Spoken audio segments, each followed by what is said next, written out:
Presiden Prabowo Subianto menginstruksikan kepada institusi Polri, Kejaksaan Agung hingga Kemenko Polhukam untuk bersinergi memberantas judi online. Presiden pun mengingatkan semua pihak untuk tidak membackingi tindak pidana judi online. Hingga kini 11 dari 15 tersangka judi online berasal dari Komdiji dan 4 merupakan warga sipil yang bersekongkol dengan situs judi online. Lantas bagaimana kelanjutan dari pemberantasan judi online dan siapa pula dalang yang membuat judi online menjadi marak? Untuk membahasnya pemirsa telah bergabung pakar IT yang juga merupakan wakil rektor ITS Ono W. Purbo dan juga anggota Komisi 1 DPR dari fraksi Golkar Abraham Srijaya. Selamat petang Pak Ono, Mas Abraham. Selamat sore. Oke.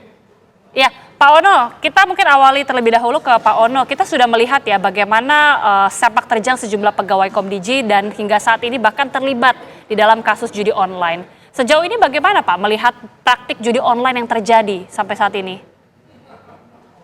Pertama-tama saya angkat topi dulu ke Bu Menteri, Bu Mutia Hafiz, bukan main, karena sebetulnya ini sudah berlangsung lama. Harusnya ini bisa dilakukan oleh menteri-menteri sebelumnya, hanya Bu Mutia yang berani. Pertama, Komdiji sudah membeli sistem server untuk meng-crawling, menganalisa baik judi online, pornografi di internet untuk memblokir. Dan itu dipakai uang rakyat belasan miliar. Itu sudah kejadian bangsa 5-6 tahun yang lalu. Jadi harusnya sejak lama kita bisa tahu situsnya di mana sebetulnya.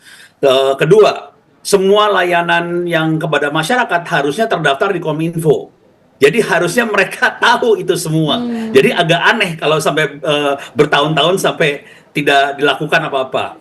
Ketiga, harusnya dengan data yang tadi, data-data tadi harusnya bisa dilaporkan ke teman-teman di Polri, segala macam untuk melakukan penindakan secara langsung. Karena Kominfo tidak bisa melakukan penindakan penangkap orangnya. Kominfo hanya sampai mengidentifikasi situsnya di mana dan blokir. Kalau sampai menangkap orangnya harus berkoordinasi sama yang lain. Jadi saya pertama salut sama Bu Mutia Hafiz. Mudah-mudahan teman-teman yang lain bisa mendukung karena ini menyangkut masa depan bangsa Indonesia. Terima kasih. Pak Ono, apakah semudah itu Bapak melacak peredaran situs judi online? Diblokir satu, ini mati satu, tumbuh 1000 Pak Ono.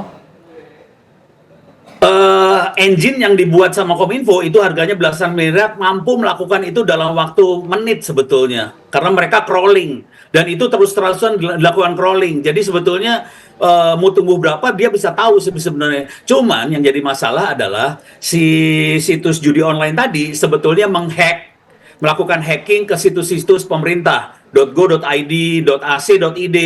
Mereka hack dan memasukkan halaman-halaman tentang judi online di halaman-halaman situs Go.id dan AC.id. Jadi selain melakukan penindakan blokir, kita juga harus melakukan empowerment. Kita harus memberdayakan admin-admin di Go.id maupun AC.id supaya mereka situsnya tidak disusupi oleh judi-judi online ini. Jadi tidak hanya menangkap sih sebenarnya, kita harus juga memberdayakan para admin supaya situsnya nggak dihack. Jadi kejadian hari ini yang sering terjadi bisa ribuan itu karena mereka menghack situs-situs yang legal tadi. Gitu kira-kira. Oke, saya ke Mas Abraham sekarang. Mas Abraham, ini 11 dari belasan tersangka atau pelaku ini merupakan pegawai langsung dari Komdiji. Mungkin dari DPR ini bisa memberikan pandangan karena merupakan mitra strategis juga. Bagaimana selama ini Komdiji ini selama beberapa tahun terakhir dan sebelumnya tentunya Kominfo? Ya, kalau menurut saya sih bukan masalah mesin crawling atau ada punya mesin secanggih apapun ya. Kalau misalnya SDM-nya atau perilaku yang dilakukan oleh Kominfo, saya bilang Kominfo ya, karena sebelumnya adalah Kominfo. Baik. Kalau sebelumnya memang ini praktek ini sengaja dilakukan. Apa gunanya mau di crawling tapi dibiarkan? Karena kalau saya kemarin juga sampaikan hal yang sama. Apabila 1-2 orang di Kominfo, ini saya sebut oknum, melakukan pembiaran Kominfo. Tapi kalau sampai 16 orang, itu bukan pembiaran, itu namanya pelaku. Ini yang kemarin saya coba untuk utarakan. Saya akan coba menyorot perkara ini bukan dari judi online-nya dulu. Saya akan menyorot perkara ini dari eh, sistem yang ada di Kominfo ini. Mulai dari tadi disebutkan oleh teman-teman di TV One, ada orang yang berinisial AK yang direkrut oleh Kominfo yang tidak lulus tes tapi tetap dipekerjakan, bahkan punya kewenangan untuk memblokir. Itu kan sesuatu hal yang menurut saya konyol ya. Apalagi dibuat katanya ada SOP baru. Loh, pemblokiran ini mencabut hak seseorang kok diatur dalam SOP. Mencabut hak seseorang itu diatur dalam peraturan perundang-undangan. Dalam kepolisian aja, kalau kita memblokir rekening, itu melalui mekanisme gelar perkara dan di tahap penyidikan barusan memiliki upaya paksa. Loh, ini kok pakai SOP? Kalau ini pakai SOP berarti kan setiap pergantian menteri ganti SOP. Ini kan konyol menurut saya. Ini sesuatu hal yang menurut saya perlu diperbaiki ya. Karena ini sesuatu yang mohon maaf disengaja. Pertanyaan saya yang berikutnya, siapa yang merekrut AK ini? Yang merekrut AK ini siapa? Siapa kok dia bisa dari tidak lulus menjadi lulus? Siapa yang membuat ini? Nah, ini yang perlu didalami. Karena siapapun itu yang meloloskan dia, itu bertanggung jawab. Itu wajib bertanggung jawab. Nggak bisa ini dibiarkan begitu saja. Dan ini di bawah Dirjen Aptika.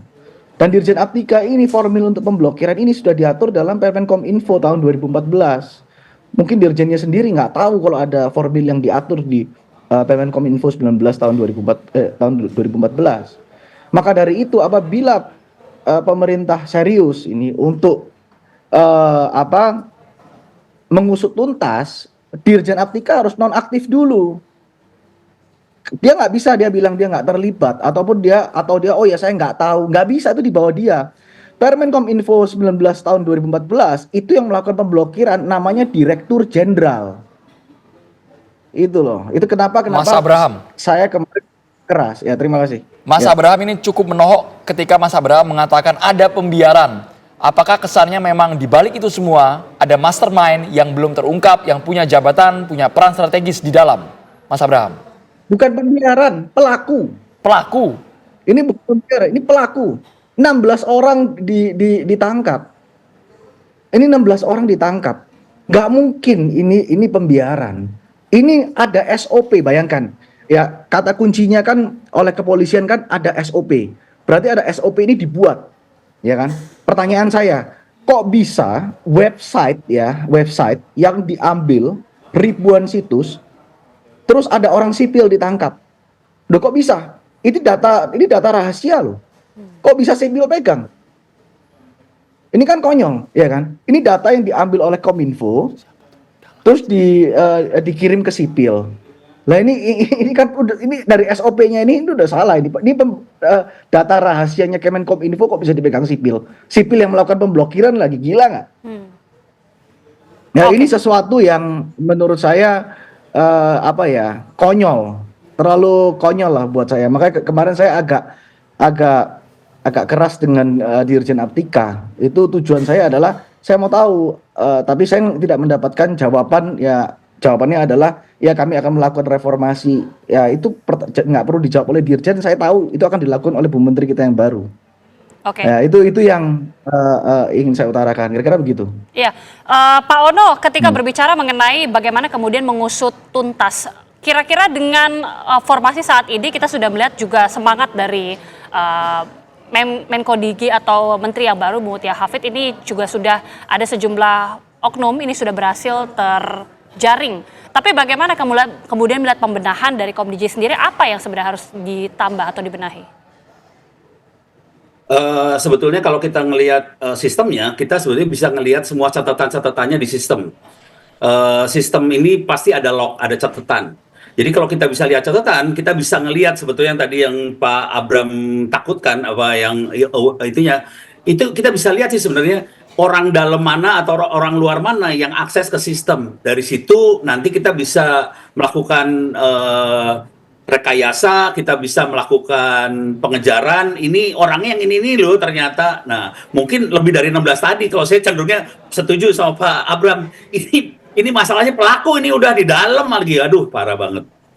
Jadi kira-kira itu yang ada di kepala saya sih. Baik, jadi kalau pelakunya ada di dalam, jangka waktunya yang realistis butuh berapa lama Pak Ono? Tadi kan Mas Abraham juga menyebut pakai metode seperti Bapak sebutkan, istilahnya apa tadi Pak? Web crawling nggak mempan itu, Pak Ono.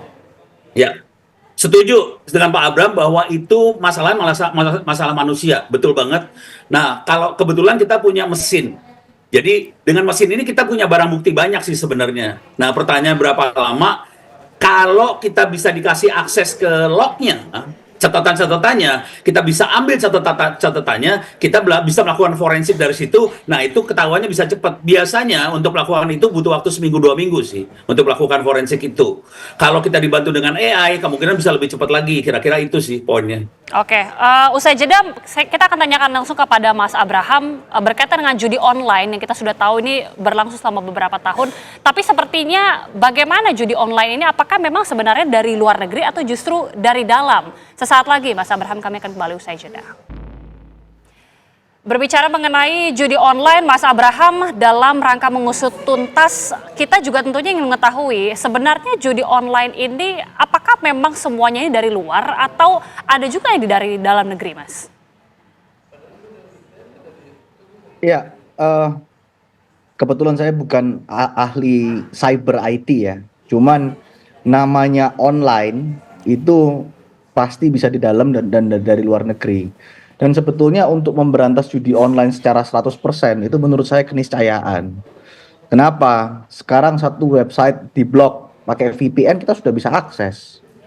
Jadi peran Komdigi sendiri sebetulnya hanya meminimalisir akses terhadap judi online itu sendiri. Saya kasih contoh lain, itu ada, ini bukan ngajarin ya, ada salah satu website, saya nggak sebut deh namanya. Itu dari luar negeri, dan itu legal di luar negeri. Itu pembayarannya semua menggunakan kripto dan bisa main, dan itu pakai VPN aja sudah bisa tembus dan pembayarannya menggunakan kripto. Tentunya hal-hal yang seperti itu susah ya untuk dicegah, tapi untuk diminimalisir menggunakan crawling, pemblokiran dan lain-lain itu mungkin bisa.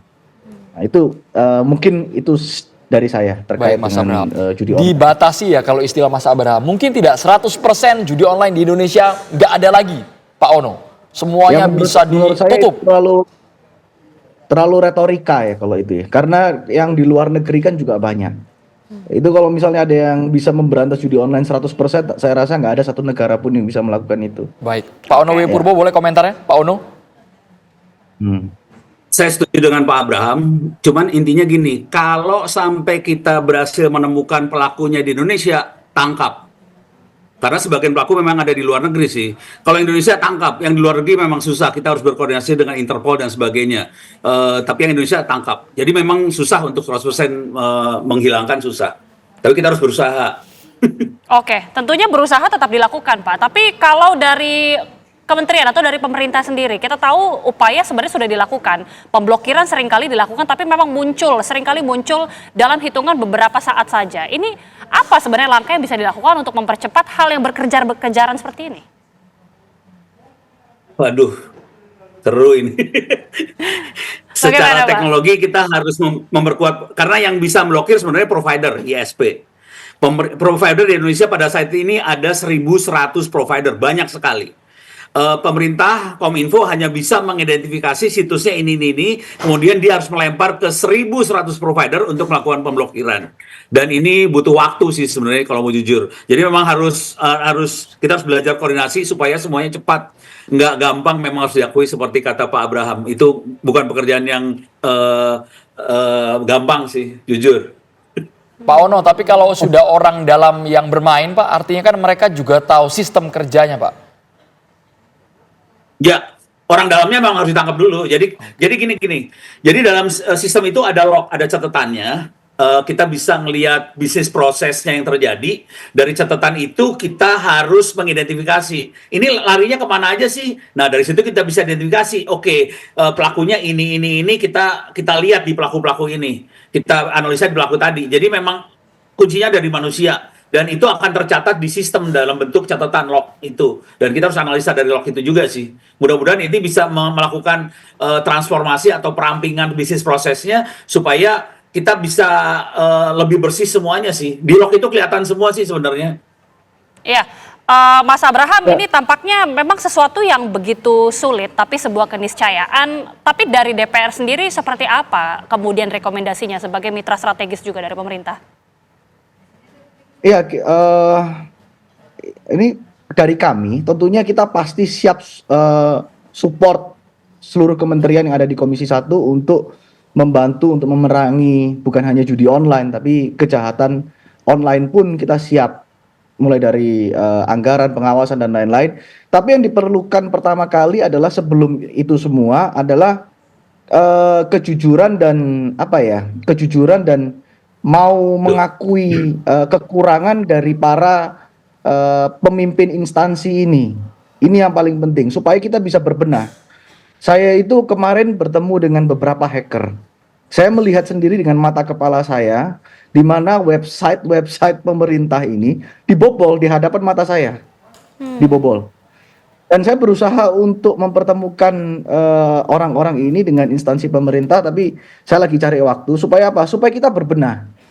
Kalau misalnya ini dibiarkan terus-menerus, kita terus defensif, merasa ini sudah, terus menyalahkan, oh ya negara lain juga dihack kok datanya, ya kita nggak bisa berbenah. Ya. Gimana kita mau bisa berbenah kalau kita nggak mengakui kita ini lemah secara sistem IT. Nah ini kita harus mengakui itu dulu, barusan kita berbenah. Saya bertemu dengan banyak orang-orang pintar yang bisa dan mampu untuk memperkuat sistem keamanan maupun pemblokiran di Indonesia ini. Yang saya akan nanti juga akan bicarakan dengan instansi-instansi yang terkait. Baik, terima kasih Mas Abraham dan juga Pak Onowe Purbo sudah bergabung di Kabar Petang. Semoga saran solusi ini didengarkan oleh pemerintah. Baik, terima kasih sekali lagi.